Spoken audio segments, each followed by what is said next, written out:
ఆంధ్రప్రదేశ్ కూటమి అధికారంలోకి వచ్చిన సంగతి మనకు తెలిసిందే. అధికారంలో ఉన్న కూటమి ప్రభుత్వం ఖర్చులు చేస్తున్న విధానం చూస్తుంటే, అలాగే కొన్ని సందర్భాల్లో వాళ్ళే స్వయంగా చెబుతున్న మాటలు చూస్తుంటే ఆశ్చర్యం కలుగుతుంది. నిజంగా అవసరమా ఇదంతా అనే ప్రశ్నకు సమాజంలోని సగటు సామాన్యుడికి సైతం అనిపించే మాదిరిగా కనబడుతుంది. ఎందుకు ఈ మాటలు అనాల్సి వస్తున్నామంటే, తాజాగా కూటమి ప్రభుత్వం తెలుగుదేశం పార్టీకి సంబంధించిన మంత్రి నారాయణ ఇటీవల ఓ మీడియాతో మాట్లాడుతూ 1750 కోట్ల రూపాయలతో ఎన్టీఆర్ గారి విగ్రహం ఏర్పాటు చేసేందుకు ప్లాన్ చేస్తున్నామంటూ ఆయన చెప్పుకొచ్చారు. 1750 కోట్లు అంటే రాష్ట్రంలో 1750 కోట్ల రూపాయలతో చేయాలి అనుకుంటే, మనసు పెడితే ఎంతో పనులు అవుతాయో అంత పనులు అవుతాయి. పెద్ద ఎత్తున ఆంధ్రప్రదేశ్ రాష్ట్ర వ్యాప్తంగా జరుగుతున్న గొడవల్లో మెడికల్ కాలేజీల ప్రైవేటీకరణ అంశంలో డబ్బులు లేకే కదా ప్రైవేట్ చేతిలో పెడుతున్నారు, డబ్బులు లేకే కదా ప్రైవేట్ వాళ్ళ చేతిలో పెడుతున్నాం అని చెప్తున్నారు. మరి అదే ఈ 1750 కోట్లతో 3 మెడికల్ కాలేజీలు ఏకంగా పూర్తయ్యే పరిస్థితి ఉంటుంది. 3 మెడికల్ కాలేజీలు పూర్తయ్యే పరిస్థితి ఉన్నప్పటికీ కూడా మెడికల్ కాలేజీలకు డబ్బులు పెట్టేదానికి వీలు లేదు. కానీ ఎన్టీఆర్ విగ్రహం అంటే ఇక్కడ ఒకటి ఆలోచించాల్సిన అవసరం ఉంది.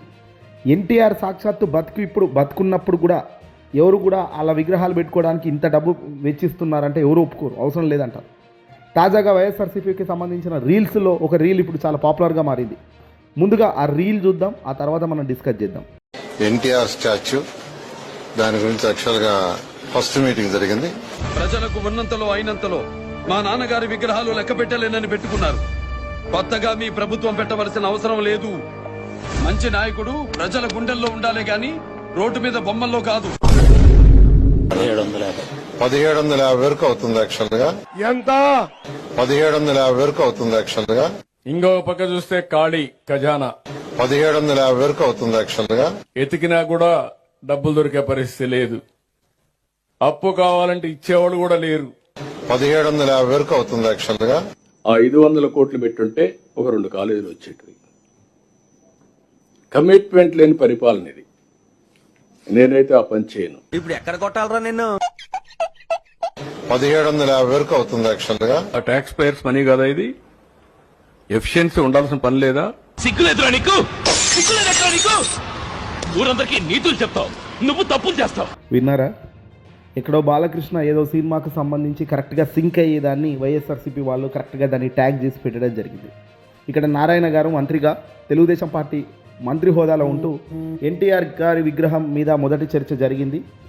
1750 కోట్లతో ఎన్టీఆర్ విగ్రహం పెడితే ప్లాన్ చేస్తున్నామని చెప్తున్నారు. కింద బాలకృష్ణ ఏకంగా ప్రజల గుండెల్లో ఓ వ్యక్తి ఉంటే చాలు, రోడ్ల మీద విగ్రహాలు కాదు అనే దానికి ఒక ఎగ్జాంపుల్ వచ్చేలా తాను మాట్లాడిన విధానం.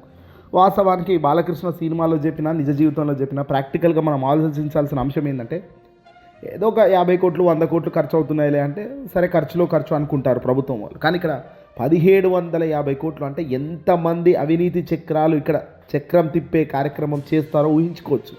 ఈ డబ్బంతా ఎవడి నెత్తి మీద పడుతుందంటే అల్టిమేట్గా పేద ప్రజల నెత్తి మీదే పడుతుంది, సమాజం నెత్తి మీదే పడుతుంది, రాష్ట్రం నెత్తి మీదే పడుతుంది. రాష్ట్రమే తీర్చాలి. ఒక ఇంట్లో అప్పు చేస్తే ఖచ్చితంగా ఆ ఇల్లే అప్పు తీరుస్తుంది, కానీ ఇంటి పక్కోడో ఇంటి ఎదురుగోడో వచ్చి అప్పు తీర్చాడు కదా. అల్టిమేట్గా సేమ్ ప్రభుత్వం కూడా అదే. అప్పు అనేది ప్రభుత్వం చేసినప్పుడు అది జగన్ చేసినా, చంద్రబాబు చేసినా, ఎల్లయ్య చేసినా, పుల్లయ్య చేసినా ప్రజల మీద పడేదే.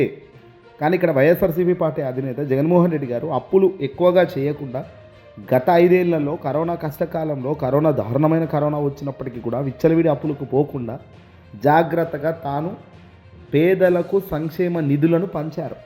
సంక్షేమానికి డబ్బులు భారీగా కేటాయించారు. తద్వారా రొటేషన్ అవుతుంది.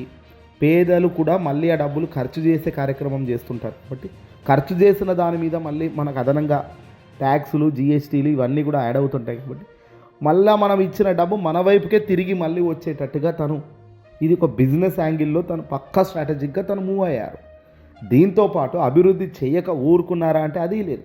కాకపోతే అభివృద్ధి మీద ధ్యాస కాస్త తగ్గింది. అలా 2-3 సంవత్సరాలు కరోనాతో పోయింది. అధికారంలో ఉన్నదే 2 సంవత్సరాలు 3 సంవత్సరాలు మొత్తం అధికార పరిపాలనలో కాస్త అభివృద్ధిలో వేగం తగ్గిన వాస్తవం. చంద్రబాబు మాదిరిగా ఏం అభివృద్ధి జరగకపోయినా డబ్బా కొట్టి ఉన్నవాడినే సమాజం ఈరోజు బలంగా నమ్ముతుంది. ఏమి రాకపోయినా ఎంఓయూలు ఇచ్చుకుంటూ లక్షల కోట్లు వచ్చేసాయంటూ చప్పట్లు కొట్టేసి ఆ పేపర్లు చింపి అవతల పడేయడమే కావాలి ప్రజలకు. వాస్తవాలు ఏంటి అనేది డెప్త్ దాకా తెలియవు. ఎంతసేపు చంద్రబాబు నాయుడు గారు ఎవరి చేయి పట్టుకున్నారు, ఎక్కడ ఫోటో దిగారు, 50,000 కోట్లు వచ్చేసాయి, 1,00,000 కోట్లు వచ్చేసాయి అని ఎంఓయూలు క్రియేట్ చేసుకున్నారు. ఇటీవల తెలంగాణ ముఖ్యమంత్రి కేసీఆర్ అదే చెప్పారు. చంద్రబాబు ఏది పడితే అది ఎంఓయూలు చేసుకున్నారు 2014లో. హోటల్లో పనిచేసే వాళ్ళని కూడా పిలిచి ఎంఓయూలు చేసుకుని ఎలగొట్టావు. ఇప్పుడు నిజంగా ఆ ఎంఓయూలో కనుక ఆచరణ జరిగి ఉంటే, వాస్తవ రూపం దాల్చుంటే ఏకంగా 20-30 లక్షల కోట్లు రావాలి. మరి ఆంధ్రకు వచ్చాయా అని అంటున్నాడు. రూపాయి రాలేదు కదా. అధికారం కోల్పోయినప్పుడు 2019 టైంలో జగన్ అధికారంలోకి వచ్చినప్పుడు ఆ ఖజానాలో 100 కోట్లు పెట్టి వెళ్ళారు. పూర్తిగా క్లీన్ స్వీప్ చేసిన ఘనత వీళ్ళది అని ఆ రోజు జగన్మోహన్ రెడ్డి గారు చెప్పారు. కాకపోతే ఇక్కడ జగన్మోహన్ రెడ్డి గారిని డిసడ్వాంటేజ్గా చూపించే కార్యక్రమం చంద్రబాబు ఎల్లో మీడియా ఎక్కడ చేస్తున్నారంటే వ్యక్తిగతంగా చేస్తున్నారు, క్యారెక్టర్ మీద చేస్తున్నారు. మొండిగా ఉంటాడు కాబట్టి ఆ మొండితనాన్ని వీళ్ళు ఆయుధంగా చేసుకున్నారు. కొంచెం డిసిషన్ స్ట్రాంగ్ తీసుకుంటాడు కాబట్టి ఆ తీసుకున్న డిసిషన్ వైపే వీళ్ళు రివర్స్ అటాక్ చేయడం ప్రారంభించారు. తద్వారా జగన్ అంటేనే ఒక దరిద్రం, జగన్ అంటేనే ఒక సైకో అనే బ్రాండ్ను డెవలప్ చేస్తూ పాయిజన్ను ప్రజల్లోకి ఇంజెక్షన్ మాదిరిగా ప్రజల్లోకి నింపే కార్యక్రమం మొదలెట్టారు. గత 10 ఏళ్ళుగా చేశారు, ఇప్పుడు కూడా అదే చేస్తున్నారు. ఏదేమైనా ప్రజలకు వాస్తవాలు దగ్గరగా చూడాలి. డబ్బులే లేవు అంటున్నారు చంద్రబాబు నాయుడు. ఖజానాలో డబ్బులే లేవు కానీ 1750 కోట్లు మాత్రం ఒక విగ్రహానికి పెట్టి కట్టేయమంటున్నాడు. ఇలా చెప్పుకుంటూ పోతే 1000 కోట్ల అప్పులు తేవడం దేనికి? ఆ 1000 కోట్ల అప్పులు తెచ్చి ఇలాంటి అవసరం లేని దానికి ఆల్రెడీ ఎన్టీఆర్ విగ్రహాలు ఊరు వాడ ఉన్నాయి. ఎన్టీఆర్ విగ్రహాలు ఉండడమే కాదు, చాలామంది గుండెల్లో ఎన్టీఆర్ అనే క్యారెక్టర్ ఫిక్స్ అయిపోయింది. అలా ఆ ప్రేమ అభిమానం ప్రతి గుండెకు చేరువైంది, తాకింది. ఇప్పుడు కొత్తగా 1000 కోట్లు పెట్టాల్సిన పని ఏముంది అనేదే మొదటి ప్రశ్న. గుండెల్లో ఉండాలి, లీడర్ అనేవాడు గుండెల్లో ఉండాలి. కానీ గుండెని దాటి ప్రపంచం మొత్తం విగ్రహాల రూపంలో ఉంటే ఏం పాయితా మనసులో లేనప్పుడు అనేదే ఇక్కడ పాయింట్.